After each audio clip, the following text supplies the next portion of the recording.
Kenapa dalam hal ini saya mengharapkan KPAI turun tangan? Anak ini korban loh. Iya. Suatu saat dia sadar dengan apa yang dia jadikan saksi, kesaksiannya, itu kan jadi penyesalan seumur hidupnya. Betul. Anak dari almarhum Winda yang diduga membuat keterangan ya di sosial media, tapi masih menjadi pertanyaan sebenarnya dia benar-benar berada di TKP atau mungkin ada request untuk menyampaikan narasi tertentu. Kalau POV dari Kak Ani gimana? Kok saya lebih melihat polanya itu seperti seolah-olah ini kasus KDRT yang kebablasan. Dengan adanya luka memar. Jadi kalau ada narasi yang menggiring ini saksi KPK sehingga dia harus dilenyapkan, itu kayaknya terlalu jauh. Anak kalau kabarnya berucap atau bersaksi mendengar suara senapan. Loren itu selalu bilang, abang dan mama adalah hidupku. Abang nih anak ya? Abang ini anak pertama. Abang dan mama adalah hidupku. Kalau aku terjadi apa-apa ke aku, mama dan abang ini bagaimana hidupnya selanjutnya? Itu hal yang menjadi kekuatan aku untuk tidak percaya bahwa dia ini.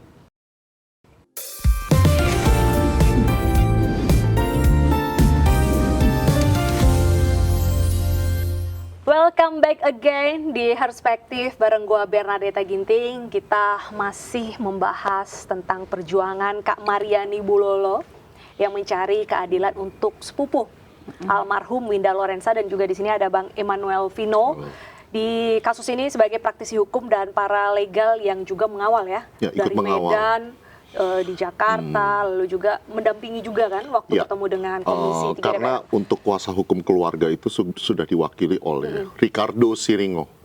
Jadi pada tanggal 6 Agustus, Ricardo Siringo ini DM saya, dia bilang, "Bang, aku butuh pemikiran-pemikiran abang juga." Dan akhirnya saya menghubungi beliau, saya bilang, "Kita kolaborasi aja, kamu di Medan, saya di Jakarta."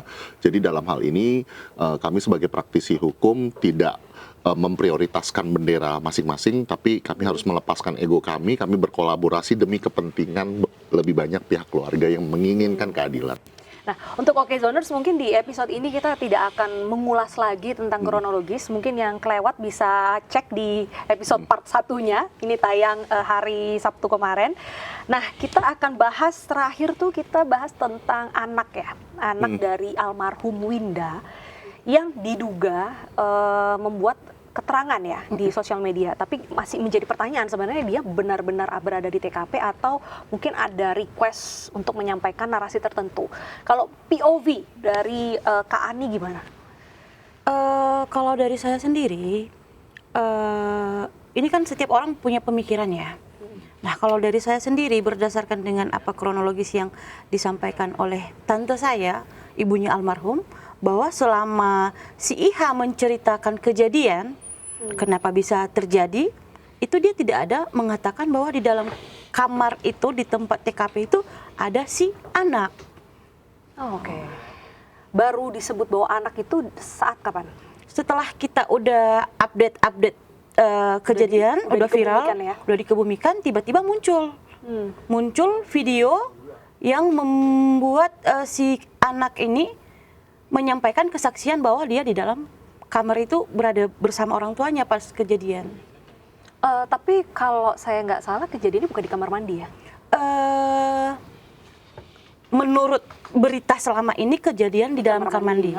Namun setelah adik saya si Ica, jadi di hari tanggal 3 itu dia diminta untuk menyiapkan pakaian untuk almarhum dan juga mengambil beberapa berkas yang dibutuhkan oleh Iha. Nah, untuk pengambilan barang baju dan berkas itu di lantai 2 di ruang TKP. Nah, untuk naik ke TKP itu tangganya dibuat polisi lain. Dan ternyata keluargaku pun tanya, emang kalau dipasang polisi lain bisa bebas ya naik turun masuk gitu katanya dari situ.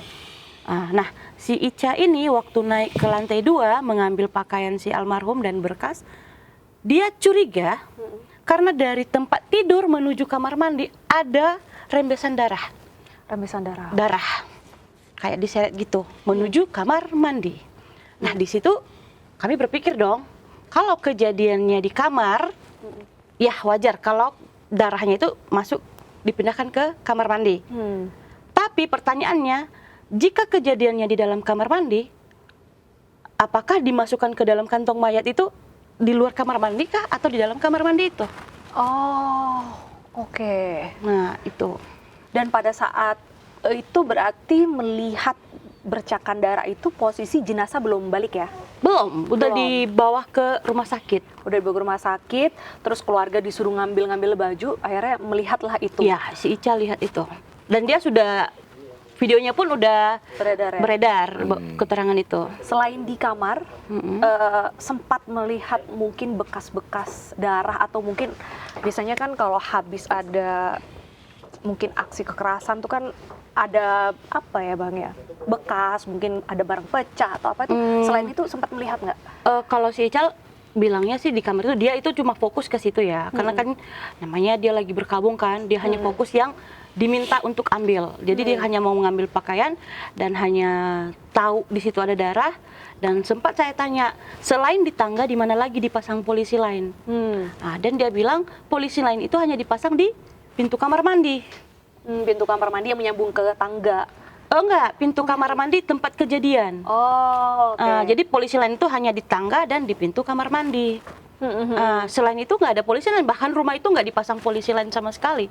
Padahal kan itu area TKP. area TKP. Tapi setelah almarhum dikebumikan, anak-anak kalau boleh tahu saat ini bersama siapa? Saat ini anak-anak berada di keluarga IH dari kejadian sampai hari ini.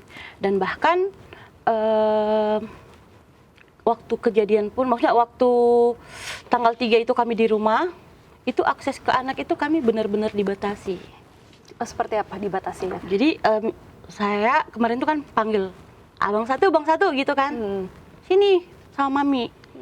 Dan dia itu biasanya aku ngomong gitu dia langsung datang. Nah begitu dia mendekat ke saya, mbaknya langsung nyusul. Ayo makan katanya, ayo keluar katanya. Jadi si anak mau dekat dengan kami tapi harus dijauhi.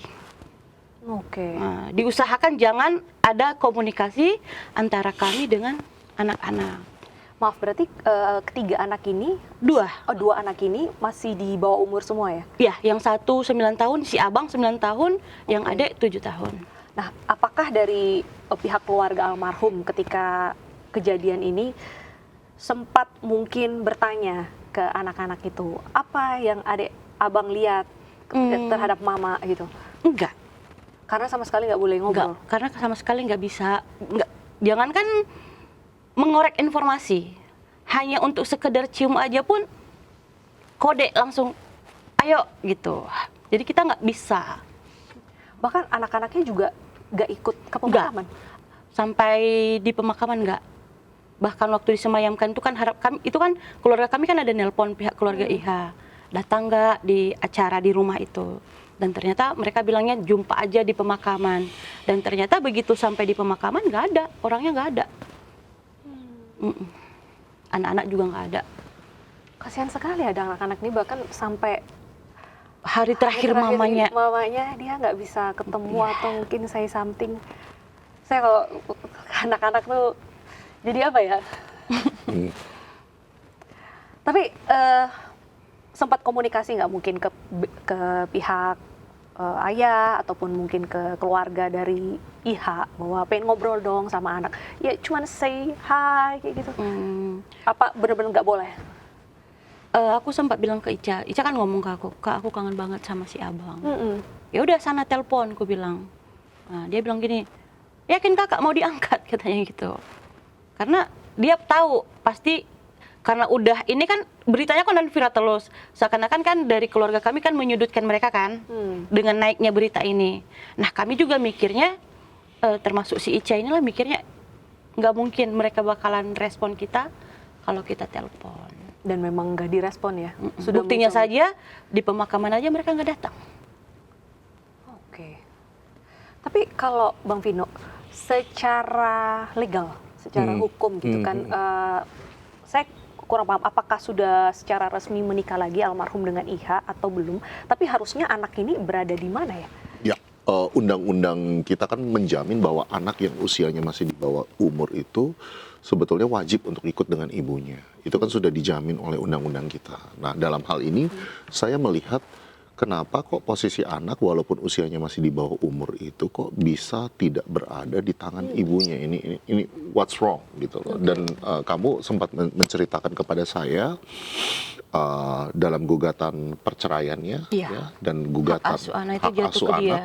hak asuh anak itu ternyata diambil oleh ayahnya Iya, ya, dengan jatuh alasan dua-duanya. karena si ibu ini Nggak punya pekerjaan dan pendapatan. tidak punya pekerjaan tetap dan tidak punya pendapatan tetap. Nah, dalam hal ini kan saya agak bingung ya, seharusnya walaupun anak yang usianya masih di bawah umur ini berada di dalam perlindungan ibunya, tetap itu tidak menutup kewajiban ayahnya untuk tetap membiayai si anak tersebut. Begitu. Itu kan juga sudah diatur di dalam undang-undang. Kenapa dalam hal ini kok si anak ini hak asuhnya bisa jatuh ke tangan ayahnya dengan dalil bahwa si ibu tidak memiliki pekerjaan tetap? Lah bukankah biaya ini juga wajib untuk diberikan oleh pihak ayah walaupun anak ini ikut ke ibunya? Ini agak nggak make sense. Kecuali anak ini diambil karena ibunya ini memiliki ya mungkin gangguan kejiwaan atau tidak sehat secara mentally and physically to take care of the kids. Baru mungkin itu alasan yang masuk akal. Tapi kalau diambil cuman karena ekonomi, lah kan seharusnya memang ini menjadi kewajiban ayahnya untuk tetap membiayai. It doesn't make sense to me. Ini diambil berarti awalnya di ibunya ya? Ya, jadi mereka ini punya anak 2. Anak pertamanya ini ikut si almarhum, anak kedua ikut bapaknya. Nah, jadi setelah ini saya ulas dikit aja. Boleh. Jadi setelah 2022 si satu tahu statusnya dia udah diceraikan secara sepihak, dia sempat apa sih namanya tuh, ke suaminya protes. Oh, protes. Dia sempat protes dengan isi dari perjanjian itu. Namun si Iha bilang oke, si abang tetap bisa ke kamu, nggak masalah katanya. Namun seiring berjalannya waktu, setiap kali ada problem antara mereka, ancaman dia selalu aku ngambil saat abang ya. Abang aku ambil, selalu begitu. Kayak ini ya malah. Selalu ancamannya mau mengambil anak mengambil gitu ya. anak. Dan kamu bilang si Winda begitu setiap mendengar ancaman itu dia tangannya tremor. Ya. Dia bilang sempat kami lagi di jalan, ada chat si Iha mau ngambil si abang, dan di situ dia bilang ke aku, Kak, bawa si abang pergi, jangan kasih tahu dulu dia di mana gitu. Yang kamu bilang tinggalnya berpindah-pindah? Itu tetap seperti itu. Kalau seandainya dia ada problem sama si Iha, terus ada rencana mau ngambil si abang, dan cara dia untuk menghindar, dia pindah rumah. Oke, kalau berdasarkan cerita ini, apakah selama pernikahan almarhum dengan Iha itu memang sudah kerap menerima perlakuan mungkin keras atau KDRT? Sempat cerita nggak ke keluarga? Kalau aku nggak tahu kalau ke mamanya dia cerita. Namun kalau di aku dia sering cerita, kadang datang ke rumah dengan kondisi lebam di wajah, di tangan. Dan biasanya kalau dia datang ke rumah aku nggak nanya banyak. Paling aku bilang, kamu kenapa? Kalau dia diam, aku nggak tanya. Aku tunggu dia sampai benar-benar tenang. Dan nanti kalau dia memang udah siap bercerita, dia pasti cerita. Ini gara-gara si ini. Kalau nggak masalah duit, ya masalah selingkuh gitu. Biasanya. Dan juga kemarin sempat diceritakan sama Pak Bulele kan, yang kita di sebelah, bahwasanya dulu juga pernah Pak Bulele ini bilang, ini kalian kenapa sih? Waktu kalian tinggal di Nias berdua, kalian hidup baik-baik saja. Tapi kenapa begitu pulang tinggal di rumah mertua, problem ini selalu ada. Sampai akhirnya dia dan suami sempat tinggal di rumah Pak Bulele selama 2 bulan, dan ternyata kejadian itu terjadi, berantem terus. Tapi memang sudah sering ya lebam-lebam di tubuhnya, makanya pihak keluarga tadi ya pengen diusut lebamnya ini karena apa? Karena kalau luka tembakan, informasi yang didapatkan di kepala. Terus kenapa di kaki? Sampai sekujur badan, sampai di kaki juga ada. Bang Vino, tapi kalau ini kan sudah di tahap sidik, sudah Yes. didaftarkan. Itu bisa ada gelar perkara khusus nggak sih? Dalam hal ini gelar perkara khusus tentu saja akan diadakan karena ini kan masih proses sidik, apalagi kan proses kesimpulan dari kematian korban yang pertama itu, yang laporan pertama itu tidak memenuhi rasa keadilan dari pihak keluarga yang ingin mendapatkan kepastian hukum. Tapi saya melihat dari patternnya ya, dari pola patternnya ya, seperti apa yang diceritakan oleh narasumber kita ini tentang adanya luka lebam semasa almarhum hidup, kok saya lebih melihat polanya itu seperti seolah-olah ini kasus KDRT yang kebablasan. Dengan adanya luka memar. Jadi kalau ada narasi yang menggiring ini saksi KPK sehingga dia harus dilenyapkan, itu kayaknya terlalu jauh. Karena begini, kalau kita bicara bahwa Winda Loren ini adalah seorang saksi KPK yang mau dihilangkan, kan narasi yang beredar seperti itu kan. Misalkan saya ingin menghilangkan seorang saksi dari sebuah kasus penting, pasti polanya nggak akan berantakan seperti ini. Nggak akan amburadul sampai di kamar mandi berantakan, TKP di mana-mana, tidak. Kita tinggal ciduk aja orang yang bikin hilang. That's it, selesai. Saya melihat pola ini lebih seperti kekerasan dalam rumah tangga yang kebablasan, akhirnya mungkin si pelaku, mungkin kalau sampai ini meninggal yang disengaja ya, pelaku ini kebablasan, emosi, lewat, akhirnya untuk menutupi kejadian ini dia menggunakan alibi si korban ini bundir. Senjata itu kalau boleh tahu milik? Dari berita yang beredar dan dari kepolisian juga kan mengatakan bahwa itu milik saudara IH. Tapi tadi kita kan sempat break sebentar gitu kan, dapat telepon dari keluarga. Iya. Kabarnya Jadi, ada situasi yang tidak mengenakan di Medan. Iya. Jadi Kalau boleh cerita? Jadi saya barusan ditelepon, ditanya kapan pulang, dan saya bilang nanti saya kabarin. Kenapa gitu? Katanya di sini kami ketakutan, kami sudah mulai di intai katanya sama keluarga ini, katanya gitu.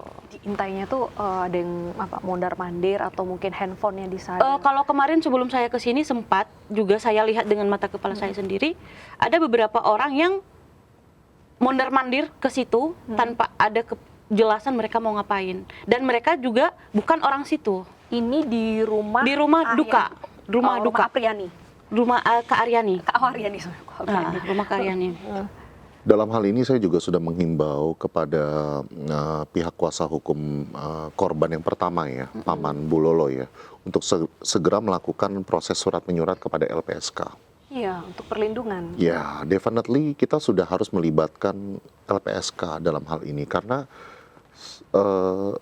maaf, Maria sebelum kemari pun baru upload saja itu tekanannya sudah luar biasa. Apalagi Ya kan? setelah ini nanti. Karena ini nanti akan semakin meruncing dan memanas. Ya. Iya. Jadi dalam hal ini LPSK harus dilibatkan. Tapi sebenarnya kalau tetap berpegang pada narasi awal yang bunuh diri, tidak perlu sampai ada intimidasi, tidak perlu sampai ada pengintai. Exactly. Yang bikin orang jadi penasaran, kenapa harus mengintimidasi dan mengintai itu kan? Iya, yang kami sampai hari ini intimidasi, diintai, kemudian banyak hal lah Kak yang menurut kami itu ada apa gitu. Sampai yang nggak boleh dokumentasi, nggak boleh diupload, nggak boleh disebar. Sebenarnya seberapa powerful IH ini sampai bisa melakukan hal-hal seperti itu? Kalau seberapa powerful saya nggak tahu ya kekuatan keluarga dia seperti apa. Cuman seperti yang sudah beredar beritanya bahwa keluarganya ini lumayan berpengaruh karena bapaknya si IH ini pejabat tinggi di pengadilan tinggi negeri, kemudian abang dia itu adalah adik dia itu hakim, terus adik dia pengacara dan keluarga besarnya itu masih seputaran lingkungan pengadilan dan kejaksaan. Penegak kayaknya. hukum lah. Penegak Intinya hukum dia lah, penegak orang-orang hukum lah. yang berpengaruh. Cuman kalau dari saya dan keluarga, gimana ya bilangnya? Pokoknya gitulah. Dan Kak Ani mengandalkan Tuhan. Yes. Kita mengandalkan Tuhan dan masyarakat Indonesia buat mengawal ini. Saya sudah menyampaikan kepada pihak keluarga, mudah-mudahan ada intervensi ilahi dalam pengawalan kasus ini. Karena jujur, kami sebagai manusia biasa, saya bilang sama dia, kita itu cuma manusia biasa, kita nggak mampu menghadapi mereka.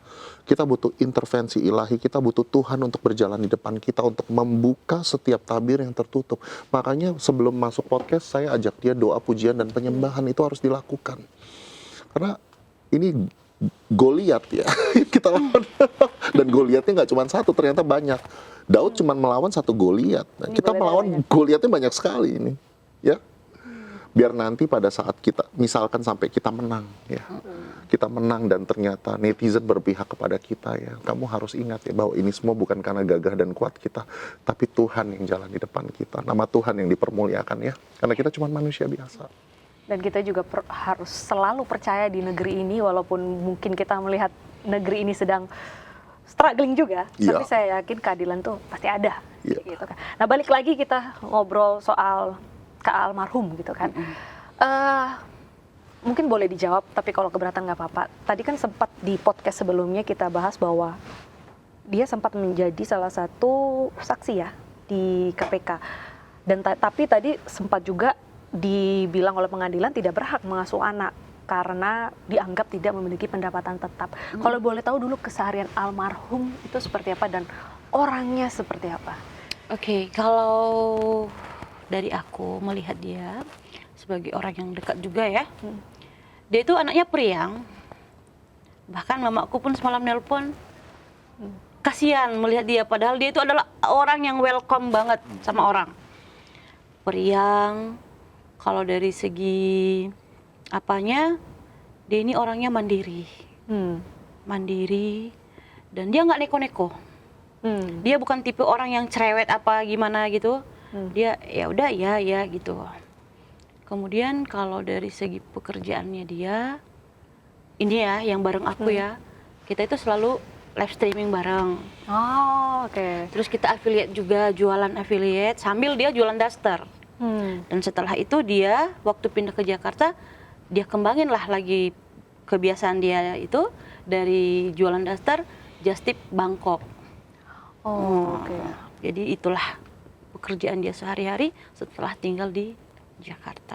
Jadi sebagai ibu pun dia juga berjuang untuk bisa mandiri menafkahi anak dan keluarga ya. Dan itu juga salah satu bentuk dia cinta pada anak. Jadi ketika diambil hak asuhnya juga tidak terima. Kadang juga seperti kata kamu, almarhumah ini juga sering melakukan live TikTok ya, dengan berharap netizen nyawer ke dia. Iya, pendapatan dia dari live. Kadang dulu dia pakai akun aku juga, Kak aku nge-live pakai akunmu ya, ya udah silakan gitu. Kadang juga sampai dibully sama netizen, dikata-katain apa? Dikirainnya kalau orang nge-live ini kan jelek katanya kan. Saya juga sering nge-live. Dibilang jual diri dan iya, apa. dikiranya kan orang yang sering nge-live ini, makanya sampai sekarang juga saya nggak berani live lagi. Dikiranya kita yang nge-live itu mau menjajakan diri. Waduh. Padahal buat anak. Padahal kita berharap ada saweran, besok kita narik, atau kalau udah terkumpul koin, kita narik ya buat kebutuhan kan. Karena nggak semua orang tuh sebenarnya senang melihat orang senang. Jadi yang kayak gitu-gitu cuekin aja. Ya, pokoknya terakhir kami nge-live itu bareng, udah ada kata makian di itu, aku udah nggak berani nge-live lagi. Bahkan affiliate pun aku udahlah posting aja, nggak pernah lagi live. Kenangan terakhir bareng almarhum yang masih sesak begitu. Selain mungkin kematian yang dianggap tidak wajar. Apa ya, banyak. Aku pertama kali ke Medan, nggak tahu rumah makan di mana. Dan itu aku telepon dia tengah malam, jemput kakak lapar. Dan jujur aku nggak tahu lokasi Medan itu di mana kan, makanya ya. Dia bawa aku ke rumah makan Coto Makassar. Dia bawa aku Coto Makassar. Itu aku bilang ke dia, aku mau makan loh, bukan mau jajan. Kan Coto Makassar sedikit kali. Dah, situlah kenangan pertama dia bawa aku ke situ. Terus dia bawa aku ke salah satu tempat, katanya di situ jualan burger Kak katanya. Dan kami ke situ. Disitulah kami cerita dan tiap kali ketemu selalu di situ. Jadi kalau kami dicari dimanapun, hanya kami berdua yang tahu tempatnya. Jadi itulah tempat rahasia kami di mana jumpa. Dan sekarang setiap lihat Coto Makassar, yang teringat malah. Aku tiap kali lewat ring road itu, ini bukan ya tempatnya, gitu. Pokoknya makanan pertama yang dia kenalkan ke aku, nyampe ke Medan, Coto Makassar. Padahal itu Medan. Padahal itu Medan, kenapa nggak nasi campur ya? Kenapa nggak yang lain? Dari kejadian ini, apa yang masih mengganjal dan mungkin apa ya, yang ingin diungkap bahwa ini tuh perlu diusut segera dan tidak perlu ada keberpihakan gitu. Maksudnya tidak perlu ada keberpihakan kan tadi background dari IHA kan, aparat, jadi harus adil lah ibaratnya. Begini, Loren itu selalu bilang, abang dan mama adalah hidupku. Abang nih anak ya? Abang ini anak pertama. Abang dan mama adalah hidupku. Kalau aku terjadi apa-apa ke aku, mama dan abang ini bagaimana hidupnya selanjutnya? Karena mama ini kondisinya stroke dari 2018 hingga hari ini. Bahkan untuk jalan pun harus di kursi roda. Jadi ketika ada statement yang mengatakan, aku kembali lagi ke pernyataan dia di awal, bahwa abang dan mama adalah hidupku. Kalau terjadi apa-apa ke aku, bagaimana nasib abang dan mama? Itu hal yang menjadi kekuatan aku untuk tidak percaya bahwa dia ini. Dan Kak Ani di part 1 kita terakhir juga berharap KPAI segera. Ya, Karena ada abang di situ. karena si abang dipakai untuk jadi saksi. Anak dijadikan saksi. Kenapa dalam hal ini saya mengharapkan KPAI turun tangan? Anak ini korban loh. Iya. Suatu saat dia sadar dengan apa yang dia jadikan saksi, kesaksiannya, itu kan jadi penyesalan seumur hidupnya. Betul. Kenapa dulu waktu aku kecil mengatakan hal demikian? Kan itu jadi penyesalannya seumur hidup. Exactly. Tapi anak di bawah umur bisa menjadi saksi untuk kasus seperti ini nggak, Bang? Ya, nanti akan dilakukan pendalaman secara psikologis dulu oleh seorang psikolog. Nah, nanti si anak ini akan dipanggil, lalu dites, ya, dites dan diberikan beberapa pertanyaan, ya kan, akan digali secara pelan-pelan. Sama anak itu kita tidak bisa terlalu push untuk untuk mengatakan kebenaran instantly. No, itu akan dilakukan pendekatan secara bertahap. Jadi nanti kita serahkan kepada pihak KPAI untuk menggali kondisi kejiwaan dari si anak ini, bagaimana, apakah dia siap memberikan keterangan sejelas-jelasnya, itu akan menjadi ranah KPAI. Tapi anak kalau kabarnya berucap atau bersaksi mendengar suara senapan. Saya sempat dengar informasi tersebut. Atau kita putar aja videonya, kesaksiannya. Nah, abang itu masuk kamar. Habis itu abang lihat mami itu lagi tiduran sama papi main HP. Habis itu abang main-main bentar di sini, main-main sendiri lah kayak lempar-lempar bantal, guling. Tiba-tiba mami bilang, "Bang, tidur bang." Habis bilang kayak gitu, abang mau tidur, tapi abang hadap ke situ. Abang nggak bisa tidur lah. Abang dimarahin mami abang, jadi abang hadap sana. Waktu abang hadap sana itu, papi itu keluar. Habis papi keluar, mau mandi pakai handuk merah di sininya. Itu mami, waktu abang hadap situ, mami meluk abang, bilang, "Abang jadi anak pintar ya, jadi anak kuat ya." Habis itu abang bilang iya. Udah, mami langsung ke kamar mandi. Abang nggak dengar suara langkah mami ke kamar mandi. Pas ada suara pintu kebuka, abang lihat mami mau masuk kamar. Maksudnya mau masuk kamar mandi. Habis itu abang lihat mami, mana tahu dia kasih mana tahu disembunyiinnya atau enggak dikasih tunjuknya ke abang. Tuh habis itu abang lihat mami masuk ke kamar mandi. Udah habis itu waktu itu papi keluar dari kamar, biasanya ada suara mami lah, kok ini nggak ada. Papi langsung lari ke kamar.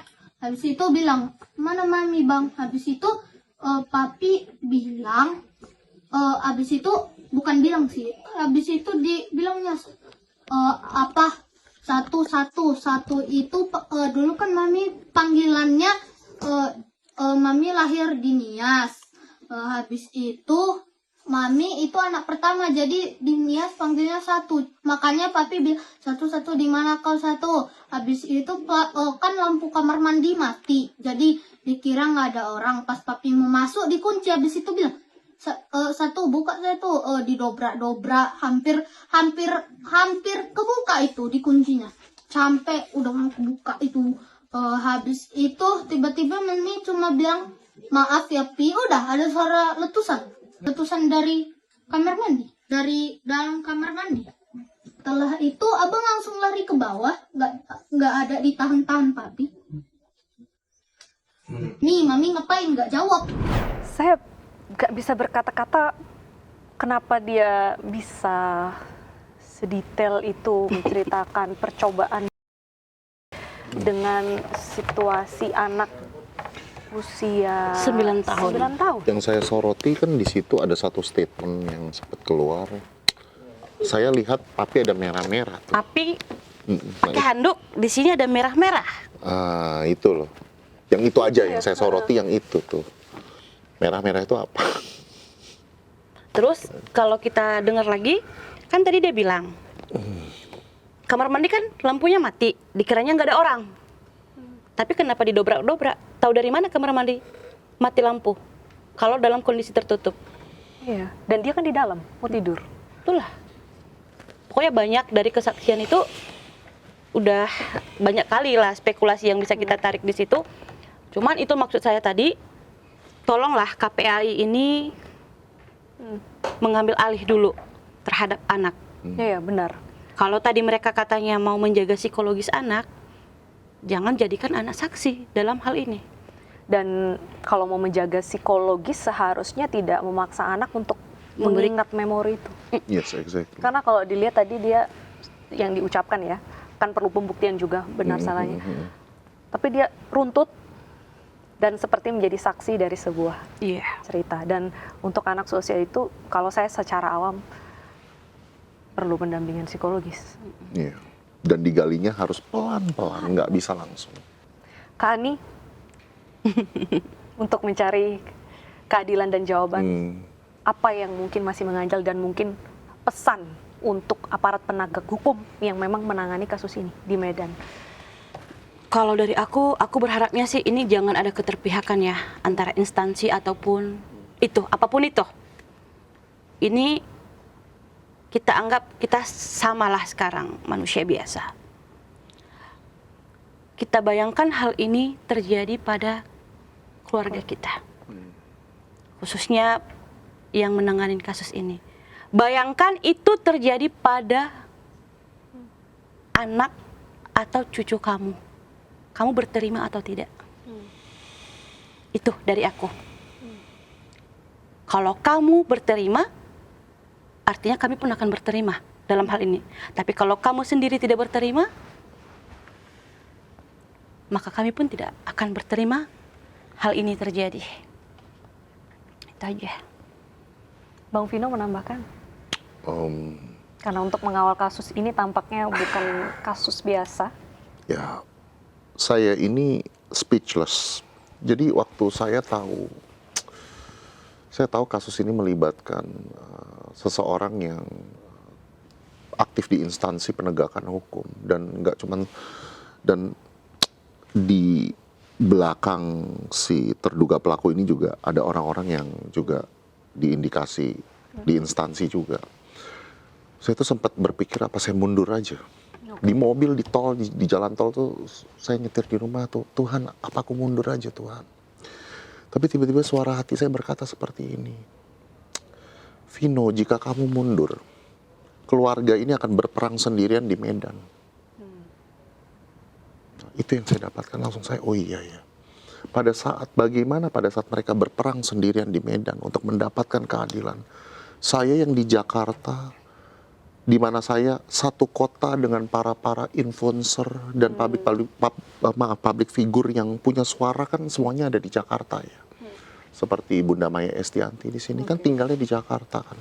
Nah, bagaimana mungkin saya membiarkan mereka berperang sendirian di medan, sementara saya di sini, radius saya dekat dengan para public figure yang punya suara-suara besar di sini.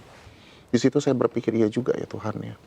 Gak mungkin aku meninggalkan keluarga ini berperang sendirian di medan. Ya tugas saya di sini, di Jakarta, adalah menyuarakan keadilan untuk Winda Loren kepada para tokoh-tokoh besar masyarakat ya, seperti Bunda Maya Estianti ya, untuk memperjuangkan keadilan bagi Winda Loren. Saya harap kita bisa menang. Saya sudah katakan sama dia, Ani, setiap kamu keluar rumah, kamu nggak perlu takut untuk keluar rumah. Tapi sebelum kamu keluar rumah, saya selalu katakan sama dia, kamu berdoa dulu. Berdoa, pujian, penyembahan. Jadi Tuhan yang jalan di depan kamu.